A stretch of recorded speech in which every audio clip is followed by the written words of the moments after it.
Hey, what's up? It's TechZoomer here, and for the last few weeks I've been using the iPad Pro, the M4 iPad Pro, as my main computer. And before that, I was using the M1 Max MacBook Pro for almost 2.5 years. But the last 2 weeks I decided to challenge myself and see, can I use the M4 iPad Pro as my main computer? And so I did, and here are the results. So if you are excited, drop a like down below, subscribe to the channel. This is iPad Pro versus MacBook Pro in the summer of 2024. Let's get started. So, if you are watching this video right now and thinking, should I trade my MacBook Pro for an iPad Pro? Or even if you are looking to buy a new computer and you are undecided, iPad Pro or MacBook Pro? Well, today's video is going to help you answer that question because I will tell you my benefits of using the M4 iPad Pro and the disadvantages and the advantages of having a Mac and of course the disadvantages of having a Mac. Because with every advantage comes a compromise. No computer is perfect. In the case of the iPad Pro, there are some flaws and there are some advantages, just like the Mac. So it's not a black and white scenario. There are some places that the iPad Pro does reign. There are some things that the MacBook Pro does better. So yes, let's first talk about the good things about the iPad Pro and then the bad ones. First, I really thought that this iPad Pro generation especially was really thin and portable. Before, the 12.9-inch size of the iPad Pro always felt a bit too much, always felt too big. But when you were using the iPad Pro, especially for work, the screen always felt a little bit too small, especially for video editing and photo editing. If you don't know, I have a 16-inch MacBook Pro, and that was the reason that I have one, because I really like big displays to work on. But the 12.9-inch iPad Pro always felt a little bit too cramped up. I never liked the 13-inch sized laptop. And so, well, using this M4 iPad Pro was different, because for the first time in a while, this compactor design, this lighter design, it was different. This was the same size 13-inch display, but one thing was different. It was the thinness and the lightness of this iPad Pro. Yes, because it was thin and because it was lighter, I don't know why, but I really enjoyed using it on my one hand. So I like to use the iPad Pro with one hand, holding it up, and the other one using it, just like an iPhone. And before, the iPad Pro was a little bit too heavy to do that, and you noticed the weight. And the screen was not big enough to be a workhorse on a keyboard, but it was too big to be an iPad. Now, I do believe with this weight, this thickness, this is the perfect size for the iPad Pro. And it was one of the things that surprised me the most. Right now, I'm not fatigued at all by using this iPad Pro. I'm not bored at all, and I think that this design fits really well the iPad. The thinner, the better. I don't really care about the battery life. It was great, like 10 hours. Compared to other Windows laptops, it was really, really good. But the main thing was especially the portability of this iPad, because never weighed too much on my backpack. It was always there. Having a touchscreen was also a great advantage because it always enabled me to touch the screen, move around naturally. And I love touchscreens. I wish the Macs had a touchscreen. But the iPad Pro also captured really well the essence of the Apple Pencil. And so using the Apple Pencil was really easy, signing documents, especially taking notes on my class, and even that, drawing, painting, some things that you would do as a kid, but once you grow up, you kind of lose that touch. Not on the iPad Pro. That ad that Apple released that was really, really controversial, well, I know it's controversial and I don't like the way that Apple did it, but in a sense, it's true. The iPad Pro can do anything that you think about it. It's the jack of all trades, master of none. And that's something that characterizes the iPad Pro really, really well, because it's a great computer, but it's not the master of a computer. It has not still reached the level of a computer. It's an alternative, not a replacement. And the thing that really surprised me the most, not just the display and especially the hardware, was also the keyboard, the Magic Keyboard. It really transformed the iPad Pro. Because once you start using your Magic Keyboard on the iPad Pro, you look at it in a different way. The iPad Pro becomes something more than an iPad. Without the Magic Keyboard, well, it's simply a tablet. It's not even close to a laptop replacement. But once you pair it with a Magic Keyboard, well, then it gets close. The aluminum palm rest makes the Magic Keyboard, the new generation of the Magic Keyboard, feel more premium than the older generation. Also, the haptic trackpad now, it's incredible. It removes the feeling of being cheap. Before, you were clicking on the trackpad and it felt always cheap because it was indenting. Now, the consistency, the experience, it's always there. It's always perfect, always consistent. The Magic Keyboard itself is also really, really good, really consistent. The travel, super comfortable to type on. I can't imagine how thin this is and how comfortable and really good it feels. Also, the hinge is a bit improved. Now you have a little bit more angle, so you can angle up your iPad Pro in a different way. And it's rough in the beginning, but once you start using it a little bit more, it will become more smooth and always locked in. The only thing that I don't like about this Magic Keyboard is that it tips over if you are using it on your lap. So yes, because of the weight distribution being always pulled up on the top, on the screen, especially on the iPad, all the weight is concentrated on the display, the iPad, so it tips over when you are using it on your lap. It's true, it does, and it's very, very annoying. That's one of the reasons that I cannot consider this a laptop, say. I'm just kidding, but you know what I mean. Like, it's true that normally a laptop does not do this, but this almost represents the silliness of the iPad trying to be a computer. Because in a way, in a sense, the iPad, it's always trying, but never accomplishing. There are some things that the iPad always lacks. These small details that at the end of the day are not as small. As for the keyboard on the MacBook Pro, I think it has a bit more travel, it's a bit more comfortable, it has a bit more tactile feeling. It's, I would say, 5% better. So, all of this on a way thicker package. At the end of the day, I truly believe that the Magic Keyboard on the iPad Pro is insane. It's really good, really comfortable to type on, and for the thickness, it's out of his league. And it has one advantage over the MacBook Pro. If you want to use just the screen, you can remove the iPad Pro and use it on the touchscreen. While the MacBook Pro, you are always stuck to this mouse and keyboard input. The iPad Pro gives you both. Gives you the iPad Pro's keyboard and mouse system, which is really clever actually. It's one thing on the iPadOS that I actually give props to Apple because really cleverly made, and it's very intuitive to use. And the integration between the keyboard, the iPad Pro and the Apple Pencil is also perfect. While the MacBook Pro, you are stuck to your traditional inputs, the keyboard and the mouse. But this portability factor is really important. If you are keen into a very portable machine, going for a MacBook Pro, especially the 16-inch, is definitely not the option for you. This is bulky, this is big, this is very, very, very thick, and it's heavy. So the iPad Pro definitely trumps the MacBook Pro on this regard. Portability, adaptability, the iPad Pro definitely wins all of this over the Mac. You can use it without the keyboard, you can use it with the keyboard, you can use it without the Apple Pencil, you can use it with the Apple Pencil. There are so many ways to use your iPad Pro, so many different input methods that makes the iPad Pro really versatile and really, really good on this regard. While the MacBook Pro, being heavy, being a workhorse, being more of a portable desktop, especially the 16-inch version, it's a different choice. But if you are opting for a 14-inch machine, well, the table's turned, because that's a much more portable machine. It's lighter, it's less bulky, thinner, and I would say it's more of a laptop. The other 16-inch is more of a portable desktop. So you need to think, if you want a 16-inch MacBook Pro, you are compromising on the size, the portability, to get more power, to get more screen real estate. But if you are looking more for the iPad Pro or the 14-inch machine, then you are compromising a bit on performance and, in a way, try to get a bit more portability and size and comfort. If you are going for the 14-inch machine, it's right on the middle. So if you want best of both worlds, my advice would be go for the 14-inch MacBook Pro. But keeping up with only good things right now, the display was also a great thing. The display was incredible. I had no issues with it. I think this is the best display I've ever used. I'm serious. This is perfect. The OLED is incredible. The contrast ratio is incredible. The color representation is incredible. Video editing here, especially color grading, it's insanely good. This is one of the best or the best color accurate display I've ever used on $1,100, $1,200 machine that has tons of things.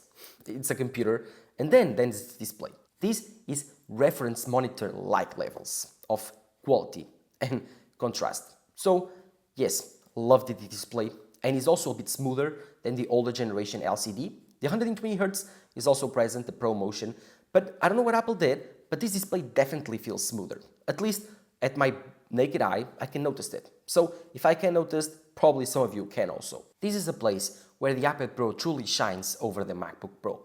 The display is truly different, truly better, because the tandem OLED display is miles ahead the Mini LED. The Mini LED was great in 2021, 2022, 2023, but now in 2024, when Apple launched this tandem OLED display, changed everything. Since then, I've been watching all of my content, Netflix, series, One Piece, which I love, on my iPad Pro. It's so much better. I cannot describe it. This is a different display, this is a different technology. I think if you love displays, this totally justifies the upgrade over older iPad Pros and maybe justifies the purchase over a Mac.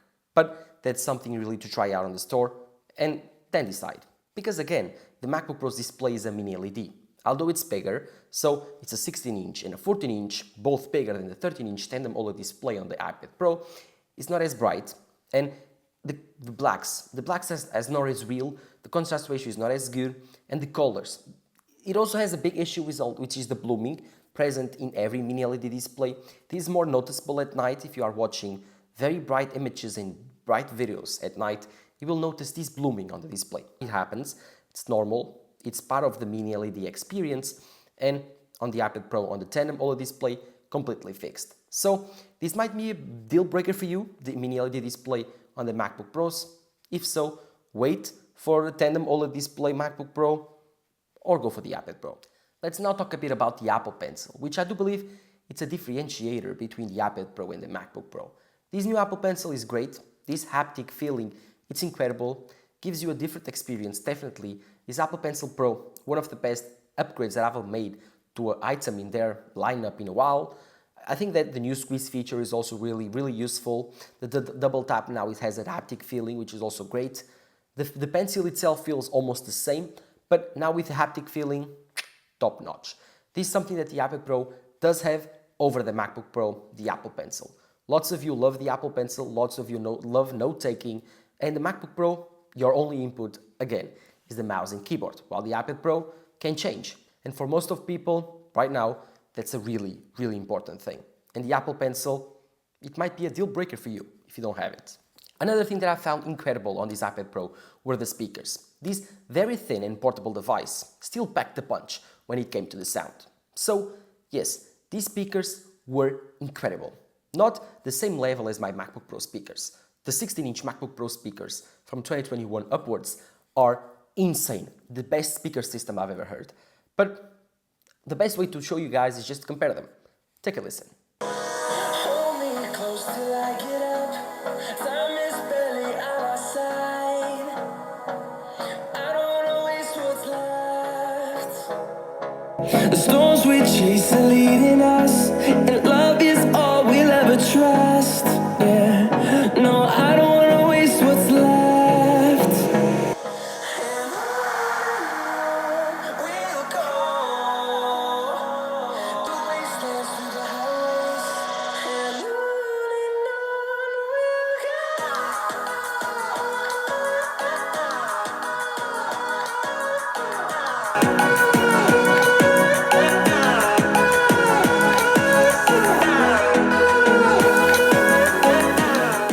As you listened, these speakers were very different. The iPad Pro cannot compete. But this thin device, this thin and portable device without the Magic Keyboard case becomes so much more. It's so difficult to explain the experience of using this sheet of glass, sheet of a display that packs a punch in terms of speakers, packs a punch in terms of video quality reproduction, and the power is on your fingertips. It's difficult to explain. This is really good, and if you love the iPad experience, it's definitely worth it getting over the MacBook Pro. Because it gives you the Thunderbolt port, gives you the Magic Keyboard and Apple Pencil accessories, gives you a front and back camera, something that the MacBook Pro cannot give you, especially the back camera. It was good. It was good for scanning documents. It was good for the quick photo, the quick video, for sending clients or whatever you want to use it. It's good enough. It's not the best, but it's good enough. And the MacBook Pro does not have that option. Oh, also love the Face ID system. In the last few weeks, I cannot go back, I think, to Touch ID. Face ID is so much better, so much more effortless. And at the end of the day, I think I much prefer it than the MacBook Pro's Touch ID. But I do believe that the good things end there. The portability, the display, the keyboard, the Apple Pencil, it's where the hardware shines. But, well, this is where it all falls apart. Because now we need to talk about the software. I'm truly done of talking about iPadOS. I've did a full review of 34 minutes talking about the iPadOS. But I cannot compare the iPad Pro against the MacBook Pro without talking about iPadOS. iPadOS was so disappointing because the biggest issues that I found on the iPad Pro in the last few weeks that make me not possible to actually replace my MacBook with the iPad Pro is on iPadOS. Two main big issues: background multitasking, so you cannot have any task open on the background while you are going to another app. For example, for me, the big thing is exporting a video, and while I'm exporting, I'm editing a photo, I'm editing the thumbnail. I cannot do that on the iPad. It's simply impossible. It will cancel the task. Super, super annoying. Oh my God. This is the biggest issue that I found on the iPad Pro, and something that I cannot replace on my Mac, because macOS is so much more complete on this regard. Actually, this is a very simple and basic computer feature. Like, this should be on iPadOS, even on your iPhone, for a while. But I think Apple is really, really aggressive with the RAM management on the iPad Pros, which kind of makes sense, but kind of don't. Because if you think about it, the iPad Pro base model right now has 8 GB of RAM. The same as the MacBook Pros and MacBook Airs. So, it doesn't make any sense that Apple is so aggressive with the RAM. Before, with 2, even 4, it made sense. Now, it's kind of weird. And it limits so much my potential workflow, my potential savings of time, that I cannot simply replace my MacBook Pro because of this feature. But the second one is a fully fledged software. Yes, I cannot work on the iPad Pro right now because it does not have fully fledged Final Cut Pro. I know. Final Cut Pro is still coming, Final Cut Pro is still being produced, still being made, Final Cut 2. But right now, I need to review right now. And in the last 2 weeks, the experience of editing videos on the iPad Pro were simply 2 steps below the MacBook Pro. There are no plugins which are essential in my line of work. I'm simply not as efficient and fast on editing on the iPad Pro. And then the biggest issue on Final Cut Pro, not being able to edit externally from an external SSD. So I cannot edit a video externally on an SSD. I can't. I need to use my iPad Pro storage, and I did not know that. I bought the base model 256 model, and now I'm stuck because most of my videos, they occupy like 50, 60 gigs. If I want to edit 2 videos at the same time, which sometimes I do because I need lots of work and 2 videos in a week, I need to edit them at the same time, I cannot do it. It will occupy my SSD on the iPad Pro. Insane. I had this 1TB Samsung T7 SSD that I edit my videos from. So I connect it to my Mac and I run Final Cut Pro library from there. Funny thing, no access on the iPad Pro. I cannot run that library on my iPad Pro. I cannot even create a library on that SSD and edit it over on the iPad Pro without occupying my internal space. So whenever you want to put some footage on the iPad Pro and start a project, it will create a project inside the iPad Pro, and then it will import footage from your SSD to the iPad Pro. Jesus, this is so annoying. This occupies so much more space, takes a lot more time to import footage, and another big flaw on the iPad Pro that make me keep my Mac. Because if not, well, if I learn to use Final Cut Pro efficiently on the iPad Pro, if I had my plugins, maybe I would consider switching for the iPad Pro. But then again, it's a subscription model while I already bought the Final Cut Pro 10 for the Mac. So these little things, this software support, this background multitasking on iPadOS, 2 biggest issues for me just made me keep my Mac. Because the Mac is so much more complete for work. Finder is so much better than the iPad Pro. Finder on the iPad Pro or the Files app is terrible. Insane that Apple has not created anything different than that on the iPad Pro. It would be even easier to bring Finder from the Mac to the iPad Pro. Problem solved. I'm not telling you to bring macOS, but bring the file system from the Mac to the iPad Pro. It would be that simple. It would fix so many issues. And of course, bring background multitasking, bring me a better Final Cut Pro. And finally, the last one on iPadOS would be a knock on the external monitor support. It's not bad. I would say it's much better than before, especially on the settings menu. You can now switch between different color profiles for your display. You can switch your orientation of the display. You really have a secondary display with the iPad Pro right now, just connected via USB-C. You can work with Stage Manager, which I thought at the beginning it would be annoying, but after, I would say 2-3 days of work, I got used to it and I got my work done. But the thing is, this is very limited because it's not free. Normally on a MacBook Pro and macOS, it's a very free experience. You can put your windows wherever you want to. You can have several open at the same time, but on the Mac you have a limit. You can only have, I think, 4 windows open at the same time, or 3, I'm not sure. You can only put them on specific spaces of your display. You cannot put them on top of each other. You can't. You will have to put them in a different space, and they are space assigned. So if you move something, it's like a magnet to push it towards the place that the iPadOS system wants it to be. So, in a sense, it's not as freeing. The experience is not as free. It's a little bit janky, a little bit limited. I see the potential here, but Apple needs to make it even better. I'm trusting you, Apple, that at least this feature will make it right. But that was it. iPadOS versus MacBook Pro. I do believe that if you are looking for a simple computer, not a workhorse, not a computer to edit videos, edit photos, 3D rendering, gaming, not at all. If you are looking for a simple computer for university, taking notes, Word, PowerPoint, Google Sheets, maybe the iPad Pro could be the answer for you. Again, this is a laptop alternative. If you think that normal things that your laptop can do, your iPad could do, and you are considering, I want a touchscreen, I want a Magic Keyboard, I want a portable laptop, then the iPad Pro might be a cool solution. And on top of that, you have the Apple Pencil for note-taking and for drawing, if you are into that. But this is a big but. If you love video editing, if you love photo editing, your work requires a laptop, your work requires your computer, this computer. God, do not buy the iPad Pro, please. It will be a very, very, very frustrating experience. You don't want frustration on your work. You don't want inefficiencies. Time is money. And in that case, just go for the Mac. Trust me, you'll be way happier using the Mac. No more complications with the file system. No more complications with the software support because you will have the virtual machine on the Mac, which you cannot do on the iPad Pro. If you need to run virtual machines on your Mac for Linux, Windows, it's really easy. You just install Parallels Desktop, you can do it on your Mac, especially on Apple Silicon. If you have an Intel Mac, even better. With Boot Camp, really easy. While the iPad Pro, forget about that. There's no way you're going to run Linux. There's no way you're going to run Windows. None of that. And even on iPadOS, there's a lot of limitations in terms of software support. Professional software, there's not that much support on the iPad Pro. So if you want to switch to an iPad Pro, my advice would be go into the App Store and search to see the compatibility of your current professional software that you are using, if it supports the iPad Pro. If you are using Photoshop, it's on the iPad Pro, and it's quite good. If you use Final Cut Pro, Logic Pro, it's on the iPad Pro. I wouldn't recommend it switching from your Mac, but you can do it. But for example, I don't know, SolidWorks, forget about that. Any type of 3D rendering programs, really difficult to find a good one on the iPad.